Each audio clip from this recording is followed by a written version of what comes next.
بہار آئی ہے اس وقت خزاں میں۔ بسم اللہ الرحمن الرحیم۔ السلام علیکم ورحمۃ اللہ وبرکاتہ۔ سیدنا حضرت اقدس مسیح موعود علیہ الصلاۃ والسلام کی سیرت مبارکہ پر مبنی پروگرام حیات جاویداں کے ساتھ خاکسار نجیب اللہ ایاز آپ کی خدمت میں حاضر ہے۔ ناظرین کرام، آقا و نوکر کے تعلقات اس قسم کے ہوتے ہیں کہ اس میں بڑے بڑے آدمیوں کو دیکھا گیا ہے کہ ٹھوکر کھا جاتے ہیں۔ عام طور پر آقا یہی سمجھتا ہے کہ جو شخص ہماری خدمت اور ملازمت میں ہے، قدرت نے نعوذ باللہ اسے انسان نہیں جانور بنا دیا ہے، اور جو خدمت اس سے جس وقت چاہیں لیں وہ تکلیف اور تکان کے اثروں سے محفوظ ہے، جن الفاظ میں چاہیں اس کو خطاب کریں۔ اس وجہ سے نوکروں اور آقاؤں میں باہمی تعلقات خراب رہتے ہیں۔ آج کے دور میں ان پہلی دنیا کے ممالک میں بھی ہم دیکھتے ہیں کہ ملازموں، مزدوروں اور آقاؤں کے درمیان سیاسی جھگڑے اور چپکلش رہتی ہے، سٹرائکس ہوتے ہیں، ملازموں کو اپنے حقوق کے لیے یونینز بنانی پڑتی ہیں اور طرح طرح کے مظاہرے کرنے پڑتے ہیں۔ مگر خدا تعالیٰ کے ماموروں اور مرسلوں کی زندگی ایک اعجازی زندگی ہوتی ہے، اور وہ چھوٹوں کو بڑا بنانے کے لیے آتے ہیں، اور وہ اپنے عمل سے بتاتے ہیں کہ خدا تعالیٰ کی مشیت نے اگر کسی کو کسی دوسرے کے ماتحت اور دستے نگر بنایا ہے تو یہ ایک انتظامی امر ہے، لیکن اس سے نفس انسانیت کے شرف کو کچل دینا مقصود نہیں ہوتا۔ حضرت صلی اللہ علیہ وسلم نے اپنے اسوے سے نوکروں اور خدمتگاروں کے حقوق قائم فرمائے ہیں اور حسن سلوک کی اعلیٰ ترین مثالیں قائم فرمائی ہیں۔ چنانچہ حضور صلی اللہ علیہ وسلم کے ایک دیرینہ خادم حضرت انس روایت کرتے ہیں کہ مجھے 10 سال حضور کی خدمت کی توفیق ملی۔ جب میں حضور کی خدمت میں آیا میں بچہ تھا، اور میری ہر بات ایسی نہیں ہوتی تھی جیسے میرے صاحب یعنی حضرت صلی اللہ علیہ وسلم چاہتے تھے کہ ہو، لیکن حضور نے مجھے ایسی باتوں میں کبھی اف تک نہیں کہا، اور مجھے کبھی نہیں کہا کہ تم نے یہ کام کیوں کیا یا یہ کام کیوں نہیں کیا۔ خدام سے حسن سلوک کا یہی رنگ ہمیں حضرت مسیح موعود علیہ الصلاۃ والسلام کی زندگی میں نظر آتا ہے۔ چنانچہ آج کے پروگرام میں ہم حضرت مسیح موعود السلام کے اپنے ملازمین اور تنخواہ دار خدام کے ساتھ حسن سلوک کے واقعات کا تذکرہ کریں گے، جس میں میرے ساتھ مکرم فرحان حمزہ قریشی صاحب اور مکرم عبدالنور عابد صاحب شامل گفتگو ہوں گے۔ مکرم عبدالنور عابد صاحب، حضرت مسیح موعود علیہ الصلاۃ والسلام اپنے جو خدام تھے یا تنخواہ دار ملازمین تھے ان کے ساتھ نہایت حسن سلوک فرمایا کرتے تھے اور کبھی ان کو ڈانٹتے نہیں تھے۔ بالکل ایسے نجیب صاحب، حضرت مسیح علیہ السلام کی پوری زندگی کا مطالعہ ہمیں یہ بتاتا ہے کہ ملازمین سے بد سلوکی تو درکنار، حضور نے کبھی سختی سے بھی ان سے خطاب نہیں کیا، اور بلکہ ملازمین کا ہونا اور خادموں کا ہونا حضرت مسیح علیہ السلام اللہ تعالیٰ کا فضل اور رحم سمجھا کرتے تھے، اور اس فضل اور رحم کے شکریہ کے طور پر حضور اپنے ملازمین سے حسن سلوک سے اور ہمدردی سے پیش آیا کرتے تھے۔ ابھی آپ نے اپنے انٹروڈکشن میں حضرت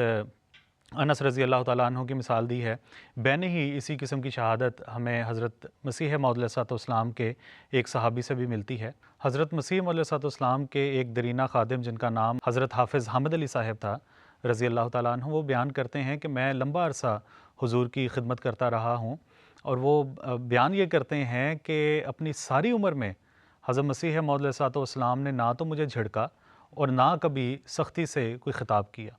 اور کہتے ہیں کہ میں ایک بڑا سست آدمی تھا، اور بعض اوقات بلکہ اکثر کہتے ہیں کہ اکثر ہی میں حضور کے جو ارشادات ہیں اس کی تعمیل میں دیر کر دیا کرتا تھا، لیکن اس کے باوجود حضور کی شفقت کا یہ عالم تھا کہ حضور ہمیشہ ہر سفر میں مجھے اپنے ساتھ رکھا کرتے تھے۔ تو یہ بڑا ایک گواہی ہے ایک خادم کی، جس طرح حضرت انس نے بھی فرمایا تھا کہ میں اپنے صاحب کی جو باتوں پہ پوری طرح اس طرح پورا نہیں اترتا تھا، یہ بھی کہتے ہیں کہ میں بڑا سست الوجود آدمی تھا، لیکن اس کے باوجود حضرت مسیح علیہ السلام بڑی شفقت کے ساتھ مجھ سے سلوک کیا کرتے تھے۔ رجیب صاحب، حضرت اقدس مسیح موعود علیہ السلام کا ایک خادم پیرا پہاڑیہ کے نام سے روایات میں ملتا ہے، اور ان کے بارے میں آتا ہے کہ یہ جاہل اور جڈ آدمی تھے، اور ان سے بے وقوفی سے یا کہہ سکتے ہیں انتہائی سادگی سے بعض ایسے افعال سرزد ہو جاتے تھے جن سے عام بندہ دیکھ کر ان کو غصہ آ جاتا تھا، لیکن حضرت اقدس مسیح موعود علیہ الصلوۃ والسلام نے کبھی اس سے نہ جھڑکا نہ کبھی ناراض ہوئے، بلکہ ایک دلچسپ واقعہ ہے کہ ایک دفعہ حضرت مسیح موعود علیہ الصلوۃ والسلام کی طبیعت کچھ ناساز تھی، گرمی کے ایام تھے، لیکن اس کے باوجود حضور کے ہاتھ اور پاؤں ٹھنڈے ہو گئے تھے، سرد ہو چکے تھے، اور نماز کے بعد حضور مسجد کی چھت پر ہی تشریف فرما تھے اور صحابہ آپ کے گرد بیٹھے ہوئے تھے اور کچھ علاج معالجے کی تدابیر کر رہے تھے۔ اتنے میں جو پیرا تھے ان کو خبر ملی کہ حضور کی طبیعت کچھ ٹھیک نہیں ہے، وہ اس وقت مٹی گاڑے کا کام کر رہے تھے اور ان کے ہاتھ جو ہیں وہ کیچڑ سے لت پت تھے، ہاتھ اور پاؤں۔ تو اسی حالت میں یہ گئے ہیں مسجد اور جہاں حضور تشریف فرما ہیں وہاں آئے ہیں اور دری پر سے چل کر یعنی کیچڑ والے پاؤں کے ساتھ اوپر چڑھ کر حضور کے پاؤں دبانے لگ گئے ہیں۔ تو جو صحابہ تھے انہوں نے ان کو منع کرنے کی کوشش کی ہے کہ آپ کی حالت دیکھیں، آپ کے ہاتھ وغیرہ گندے ہیں، تو حضور کو دبا رہے ہیں، لیکن حضور نے سب کو منع کر دیا اور کہا نہیں، ان کو چھوڑ دیں، اس کو کیا خبر ہے، اس کو جو وہ کرتا ہے کرنے دیں، اس کو کوئی حرج نہیں ہے۔ تو یہ حضور کی شفقت کا عالم تھا۔ پھر جب پیرا بیمار ہوئے ہیں ایک وقت، تو حضور نے ان کے لیے ایک خاص معالج مقرر کیا، اور جب معالج نے صحیح طرح علاج نہیں کیا، کچھ کوتاہی کی، تو حضور اس معالج سے ناراض ہوئے ہیں اور فرمایا ہے کہ جہاں سے بھی دوائی منگوانی ہو، جہاں سے بھی علاج کروانا ہو، کروائیں اس کا اور اس کا خیال رکھیں۔ تو یہ حضور کی اپنے خدام سے محبت اور شفقت کا عالم تھا۔ جی فرحان قریشی صاحب، حضرت مسیح موعود علیہ الصلوۃ والسلام کے ایک دیرینہ خادم مرزا اسماعیل بیگ صاحب جو بچپن سے حضور کے خادم رہے ہیں اور حضور کے ساتھ رہے ہیں،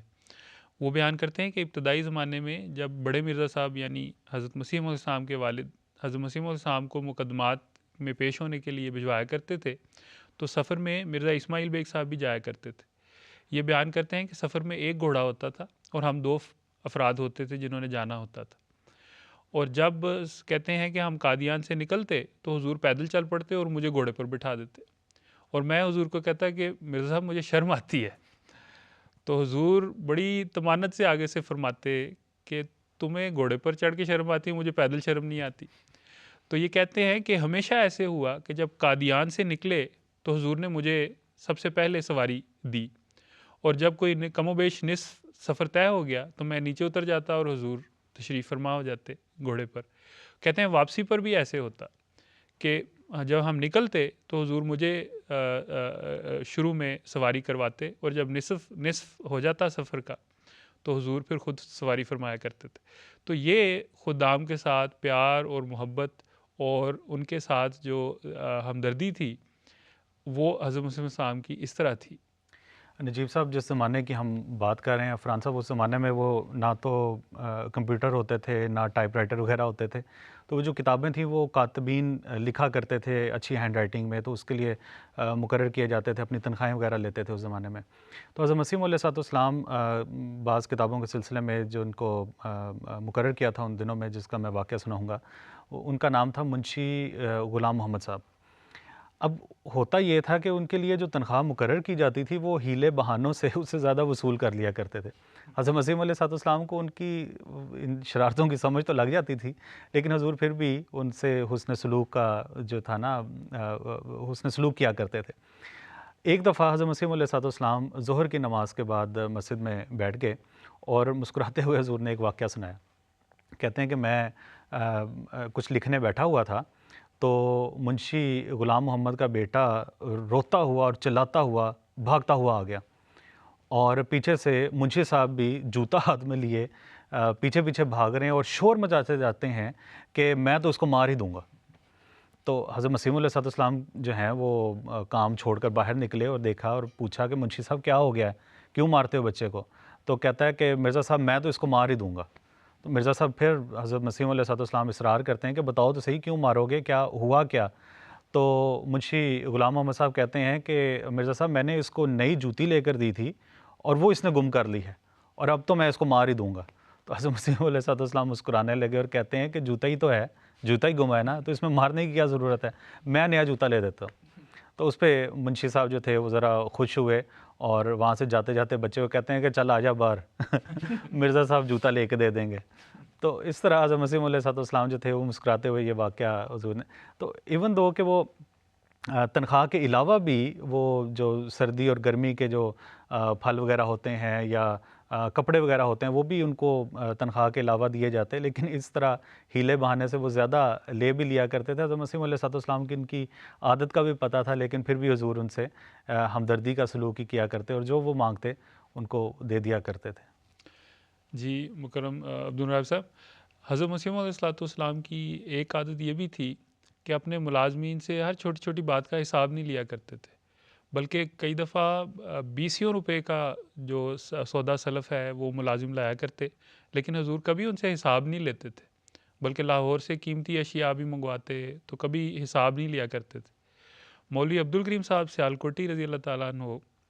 حضرت مسیح علیہ السلام کی اس خصوصیت کا ذکر کرتے ہوئے لکھتے ہیں, وہ کہتے ہیں کہ میں نے کئی لمبا عرصہ میں نے دیکھا کہ کبھی حضور نے اپنے کسی ملازم کو حساب نہ دینے کی وجہ سے یا حساب غلط دینے کی وجہ سے ڈانٹا ہو. کہتے ہیں میں کان لگا کر سنتا رہتا تھا, آنکھیں لگا کر دیکھتا رہتا تھا کہ کبھی حضور کوئی ایسی بات کریں گے, لیکن وہ کہتے ہیں کہ میرے علم میں کبھی ایسی بات نہیں آئی کہ اندرون خانہ حضور نے کسی ملازم کو ڈانٹا ہو یا کسی ملازم سے حساب لیا ہو یا حساب نہ دینے کی وجہ سے اس پر کوئی احتساب قائم کیا ہو. تو حضرت مسیح علیہ السلام اپنے جو ملازمین تھے ان پر بھروسہ کیا کرتے تھے, ان کی امانت اور دیانت پر حسن ظن کیا کرتے تھے. تو یہ بھی ملازمین کے ساتھ حضور کے سلوک کا ایک نمایاں پہلو ہے. نجیب صاحب, حضرت مسیح علیہ السلام کی ایک خادمہ کا ایک دلچسپ واقعہ ہے. ان کا نام اصغری کی اماں بیان کیا جاتا ہے. وہ کھانا پکایا کرتی تھیں,